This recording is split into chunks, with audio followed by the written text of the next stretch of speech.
I do kind of miss my Gixxer, I just gotta say. 95 GSXR 1100. I kind of miss her. I mean, don't get me wrong, little SV 650 here, she's fun. I mean, you're just in two different classifications of motorcycle, I believe.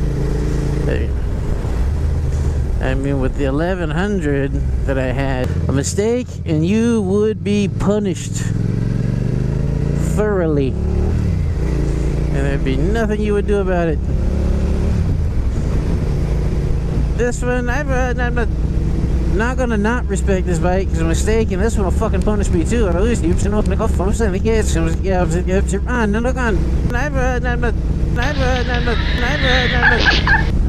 A slightly larger margin of error when it comes on this one. This one, a slip of the throttle is not gonna instantly jettison me into a wheelie, and the bike's gonna go out from under me, and I'm gonna eat shit. I mean, leader bikes are powerful, man. Leader bikes are really, really powerful motorcycles. I mean, everybody wants more so they can go faster, faster, faster, but leader bikes are powerful things. Definitely not for new riders, not by any means. People go in and they get one sold to them by a salesman. You'll want to grow up to it. And dude, I recommend you put some experience in on a smaller bike. I wouldn't say like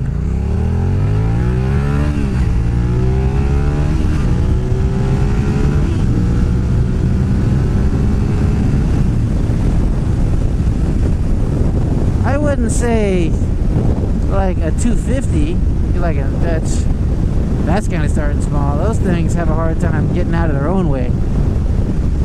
I mean, maybe like a 600. I mean, the 600 is good because it's, I mean, that was as fast as this one goes. A 600 is fun because, you know, you got enough speed for an inexperienced rider, and you're not going to be totally fucking punished if you make a mistake. You can make little mistakes. You can get on it too much in first gear, and it's recoverable. It's not, you're not going to make a mistake, and the situation is hopeless before you ever have a chance to begin trying to redeem it.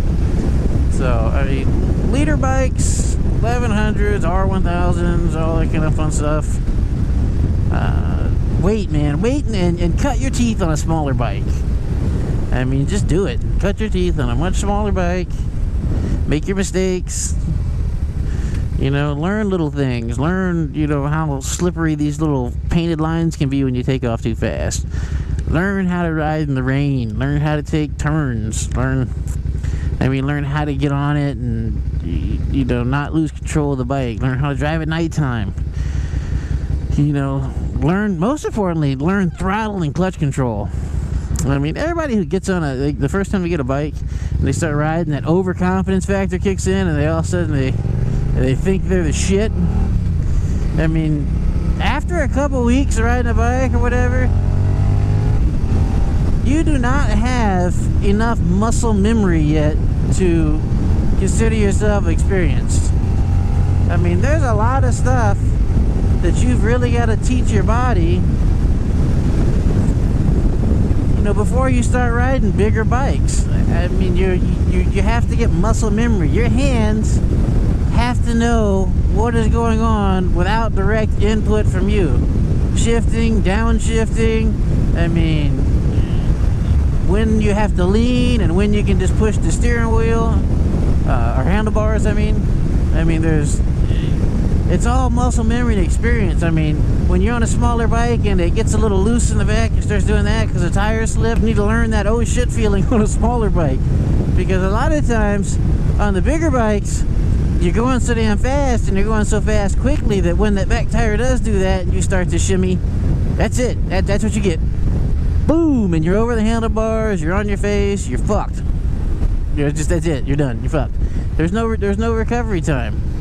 I mean, at least with, you know, smaller bikes, it keeps the speed down a little bit. I mean, there's a big difference between 30 miles an hour and 60 miles an hour and 90 miles an hour. And you may not know it, but at 60 miles an hour, you're moving 88 feet in a second. I believe it's like 88 feet. So in 3 seconds, you're traveling the length of a football field. 1 1000, 2 1000, 3 1000. You've gone the length of a football field. And you're doing 90 miles an hour.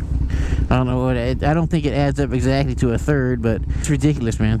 That is, so much is happening so quick, and you can do it so quick on a bike, on a big leader bike. And something fucked up happens. Somebody pulls out in front of you, and you're like, "Oh, I can see it. I'll react." You know, the human body, it takes 7/10 of a second for you to react to something. 7/10 of a second from the time you see some shit to it go through your eyes, go up into your brain housing group, come down your spine, make it to your hands to grab the clutch and grab the brakes, makes to your foot to grab the rear brakes. So you're putting that 30% on it so you don't fucking endo over the handlebars.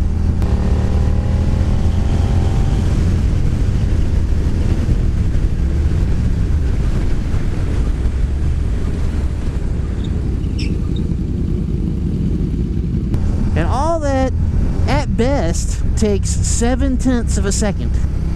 Now, if you're doing 90 miles an hour, and that's 7/10 of a second, that's 70% of 1 second is 7/10 for those non-math wizards. So, in 7/10 of a second, you're going to travel 55 or 60 or 70 yards. But before you can even fucking react, you know, you figure, what's 50 yards from me right now? Taxi's probably at about 40. So I'd say the white taxi's probably 50 yards from me right now. I would guess. That'd be a ballpark guesstimate. I'd say he's probably about 50 yards from me. Maybe a little further. He's probably pushing to 75 now. But, alright, as a frame of reference, if I saw, at that speed, if I saw something fucked up happen, like that's a driveway and a car pulls out, before I could even, my body could even process it, you know, before the images could get into my head, to my brain, to my hands, to the brakes, to the clutch, I'm already fucked. But by the time I start hitting the brakes, I will be fucking ass deep in their driver's side door. And there's nothing I can do about it. I mean, I fucked up by going faster than conditions would allow. But what I didn't compensate for was that, you know, everybody thinks that it's instantaneous, that you see some fucked up shit happen in front of you, a car hit the brakes, you know, somebody pulls out in front of you, and just bam, instantaneous. You can lock it up and you can react, you know, and you're automatically gonna be able to save your ass and miss them. But I mean, that margin of error gets slimmer and slimmer and fucking slimmer the faster you go. I mean, because if you're moving 90 miles an hour, that's, you know, more than 88 feet in a second. If you're doing more than 88 feet in a second, you gotta figure it takes 7/10 of a second for you to react. So even at that speed, I mean, you're still gonna move 60 feet before you can even begin to react or do anything. You're already gonna have traveled 60 feet. Alright, so let's assume for a second that I am traveling 95 miles an hour right now. I'm traveling 95. I see a car at a stop sign. Car starts to pull out. In slow motion, before I could even, I would start braking. Right there. I'd already be fucked. There's nothing I could do. Because I will have already traveled that entire distance before I could react. Before the electrical impulses from my brain could reach my hands, and before the electrical impulses from my brain could reach my asshole so that it could pucker up real quick and go, oh shit! You know, I'd be like this one video. I got that video. I used it in one of my other videos, but it's a perfect example, man. This guy's fucking railing it, man, cruising, and a car pulls out in front of him, and that car is like, you see in the video that the car is like way the fuck far away. I mean, the car is far away. You know, it looks far away in the video, and like all this guy has a chance to do before his life ends is go, oh, that's it. And then the last thing that goes through his mind is his asshole, because the rest of him fucking smacked into the side of the car. He did a flying Walinda over the hood, and he died. I mean, It's like one of those faces of death videos. But when you watch the video, you're thinking, dude, I could have fucking avoided that, man. He sucks. No, the fuck you couldn't. He was traveling that fast that, you know, that once the car pulled out, I mean, it's a minimum of 0.7 of a second to react to it. And I mean, that's under ideal fucking conditions. That's pristine muscle memory.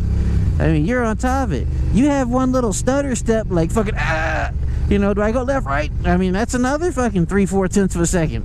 Now you're at a second and change.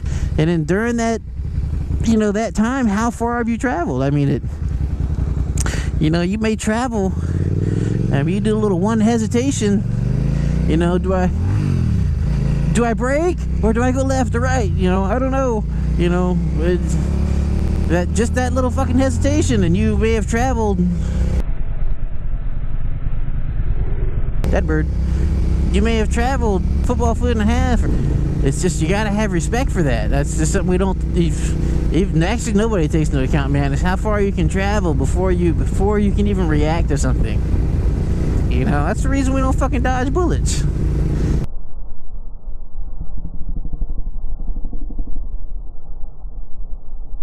That guy's high as is.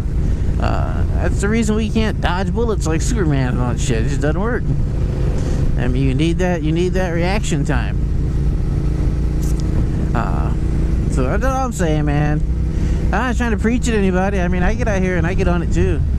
But like on roads like this, like these kind of roads, there ain't a fucking way you can pay me, because you got all these driveways and shit. I mean, at this speed right now, I'm doing 41. So, I mean, I'm pretty well equipped to stop or slow down if I need to right now. I mean, I'm gonna be fine in most scenarios, unless somebody just totally is bound and determined to fuck me over and pulls like right out in front of me.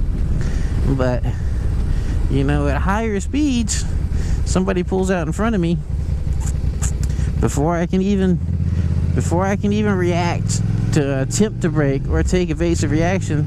Evasive action, it doesn't matter. I'm already on top of them. It's already happened. I'm already fucked. You know, there's not a damn thing I can do about it. I'm already done. And so I mean, let's save it for, you know, in the politically correct world, save it for the track. Realistically, everybody's gonna gun it, man. But if you do gun it somewhere that there's no blind driveways, there's no little fucking hidden roads, there's none of that shit. And even sometimes that shit ain't safe. It was like a 2-lane highway around here that I was getting on it just a little bit. I mean, not serious by any means, but I was just kind of taking a 40-mile-per-hour curve at like 70, I think.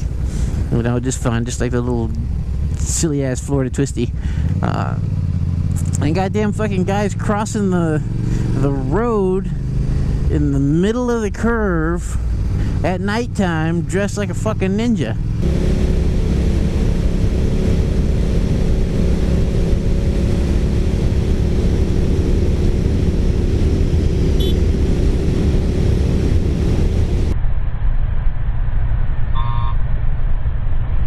I mean, luckily I was on the inside lane. If I'd have been on the outside lane, man, I'd have hit him like a fucking deer. And that would have fucked both of us up, man. We'd have... hopefully him more so than me, because he fucking deserved it. I mean, hopefully I survive. I fuck up my gear and insurance pays for it all. Hope his ass gets fucking paralyzed being stupid. It'd be a bitch if he's the one, like, crossing the road in the middle of the night like that. I'll add that video. He's the one crossing the road in the middle of the night like that, and I hit him and I fucking suffer. That's how life works, though.